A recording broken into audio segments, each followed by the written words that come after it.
ایک دن بادشاہ محل کی چھت پر ٹہلنے چلا گیا۔ ٹہلتے ٹہلتے اس کی نظر محل کے نزدیک گھر کی چھت پر پڑی، جس پر ایک بہت خوبصورت عورت کپڑے سکھا رہی تھی۔ بادشاہ نے اپنی ایک باندھی کو بلا کر پوچھا، کس کی بیوی ہے یہ؟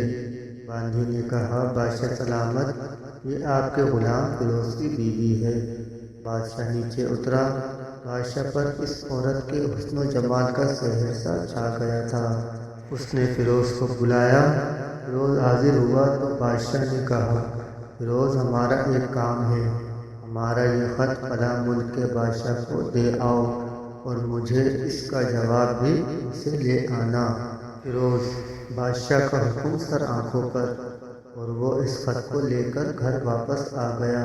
خط کو اپنے تکیے کے نیچے رکھ دیا، سفر کا سامان تیار کیا، رات گھر میں گزاری اور صبح منزل مقصود پر روانہ ہو گیا۔ لیکن فیروز اس بات سے لا علم ہے کہ بادشاہ نے اس کے ساتھ کیا چال چلی ہے۔ ادھر فیروز جیسے ہی نظروں سے اوجھل ہو گیا، بادشاہ چپکے سے فیروز کے گھر پہنچا اور آہستہ سے فیروز کے گھر کا دروازہ کھٹکھٹایا۔ فیروز کی بیوی پوچھا، کون ہے؟ بادشاہ نے کہا، میں بادشاہ، تمہارے شوہر کا مالک۔ تو اس نے دروازہ کھولا۔ بادشاہ اندر آ کر بیٹھ گیا۔ فیروز کی بیوی نے حیران ہو کر کہا، آج بادشاہ سلامت یہاں ہمارے غریب خانے میں؟ بادشاہ نے کہا، میں یہاں مہمان بن کر آیا ہوں۔ فیروز کی بیوی بادشاہ کا مطلب سمجھ کر کہا، میں اللہ کی پناہ چاہتی ہوں آپ کے اس طرح آنے سے، جس میں مجھے کوئی خیر نظر نہیں آ رہا۔ بادشاہ نے غصے میں کہا، اے لڑکی، کیا کہہ رہی ہو تم؟ شاید تم نے مجھے پہچانا نہیں۔ میں بادشاہ ہوں، تمہارے شوہر کا مالک۔ فیروز کی بیوی نے کہا، بادشاہ سلامت، میں آپ کو جانتی ہوں کہ آپ ہی بادشاہ ہیں، لیکن بزرگ کہہ گئے ہیں کہ اگر مچھر گر جائے کھانے میں تو میں ہاتھ اٹھا دیتا ہوں۔ اگرچہ کہ میرا دل کرتا ہے کھانے کو، میں تمہارے پانی میں کوئی پھول نہیں چھوڑوں گا۔ لوگوں کا بکثرت یہاں آنے جانے کی وجہ سے شیر کو اگرچہ جتنی بھی بھوک لگی ہو، لیکن وہ مردار تو نہیں کھانا شروع کر دیتا۔ اور کہا، بادشاہ سلامت، تم اس کٹورے میں پانی پینے آ گئے ہو جس میں تمہارے کتے نے پانی پیا ہے۔ بادشاہ کو اس عورت کی باتوں سے بڑا شرمسار ہوا اور اس کو چھوڑ کر واپس چلا گیا، لیکن اپنے چپل وہیں پر بھول گیا۔ یہ سب تو بادشاہ کی طرف سے ہوا۔ اب فیروز کو آدھے راستے میں یاد آیا کہ جو خط بادشاہ نے اسے دیا تھا وہ تو گھر پر ہی چھوڑ آیا ہے۔ اس نے گھوڑے کو تیزی سے واپس موڑا اور اپنے گھر کی طرف لیکا۔ فیروز نے اپنے گھر پہنچا تو تکیے کے نیچے سے خط نکالتے وقت اس کی نظر پلنگ کے نیچے پڑے بادشاہ کے نالین چپل پر پڑی، جو وہ جلدی میں بھول گیا تھا۔ فیروز کا سر چکرا کر رہ گیا اور وہ سمجھ گیا کہ بادشاہ نے اس کو سفر پر صرف اس لیے بھیجا ہے تاکہ وہ اپنا مطلب پورا کر سکے۔ فیروز کسی کو کچھ بتائے بغیر چپ چاپ گھر سے نکلا۔ خط لے کر وہ چل پڑا اور کام ختم کرنے کے بعد بادشاہ کے پاس واپس آیا تو بادشاہ نے انعام کے طور پر اسے 100 دینار دیے۔ فیروز دینار لے کر بازار گیا اور عورتوں کے استعمال کے قیمتی کپڑے اور کچھ تحائف بھی خریدے۔ گھر پہنچ کر بیوی کو سلام کیا اور کہا، چلو تمہارے میکے چلتے ہیں۔ بیوی نے پوچھا، یہ کیا ہے؟ کہا، بادشاہ نے انعام دیا ہے اور میں چاہتا ہوں کہ یہ پہن کر اپنے گھر والوں کو بھی دکھاؤ۔ بیوی، جیسے آپ چاہیں۔ بیوی تیار ہوئی اور اپنے والد کے گھر اپنے شوہر کے ساتھ روانہ ہوئی۔ داماد اور بیٹی اور ان کے لیے لائے گئے تحائف کو دیکھ کر وہ لوگ بہت خوش ہوئے۔ فیروز بیوی کو چھوڑ کر واپس آ گیا اور 1 مہینہ گزارنے کے باوجود نہ بیوی کا پوچھا اور نہ اس کو واپس بلایا۔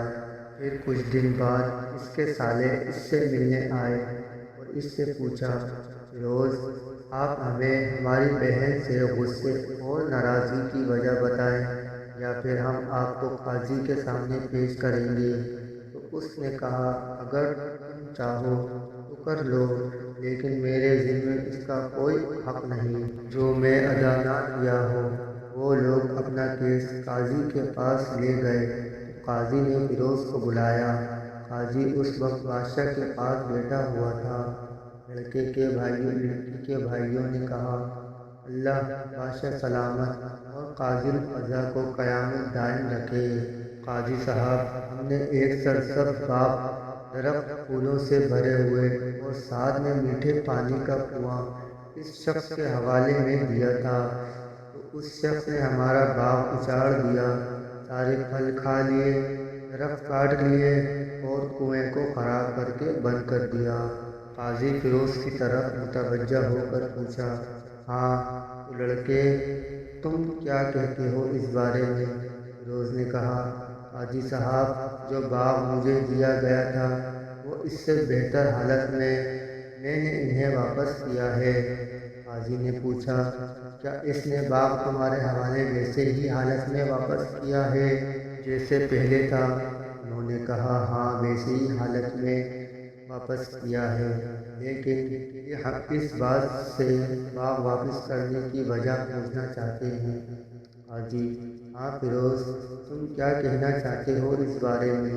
فیروز نے کہا، قاضی صاحب، میں باغ کسی بات یا نفرت کی وجہ سے نہیں چھوڑا، بلکہ اس لیے چھوڑا ہے کہ ایک دن باغ میں آیا تو اس میں نے شیر کے پنجوں کے نشان دیکھے، تو مجھے خوف ہوا کہ شیر مجھے کھا جائے گا، اس لیے شیر کے اکرام کی وجہ سے میں نے باغ میں جانا بند کر دیا۔ بادشاہ جو ٹیک لگائے یہ سب کچھ سن رہا تھا اور اٹھ کر بیٹھ گیا اور کہا، فیروز، اپنے باغ کی طرف امن اور مطمئن ہو کر جاؤ، واللہ اس میں کوئی شک نہیں کہ شیر تمہارے باغ آیا تھا، لیکن وہ وہاں پر نہ کوئی اثر چھوڑ سکا، نہ کوئی پتہ چھوڑ سکا اور نہ ہی کوئی پھل کھا سکا۔ وہ وہاں پر تھوڑی دیر رہا اور مایوس ہو کر لوٹ گیا، اور خدا کی قسم، میں نے کبھی تمہارے جیسے باغ کی گرد لگے مضبوط دیواریں نہیں دیکھی۔ تو فیروز اپنے گھر لوٹا آیا اور اپنی بیوی کو بھی واپس لے لیا۔ نہ تو قاضی کو پتہ چلا اور نہ ہی کسی کو ماجرا کیا تھا۔ کیا خوب بہتر ہے اپنے اہل و عیال کے راز چھپانا، اپنی لوگوں کو پتہ نہ چلے، اپنے گھر والوں کے بید کسی پر ظاہر نہ ہونے دو۔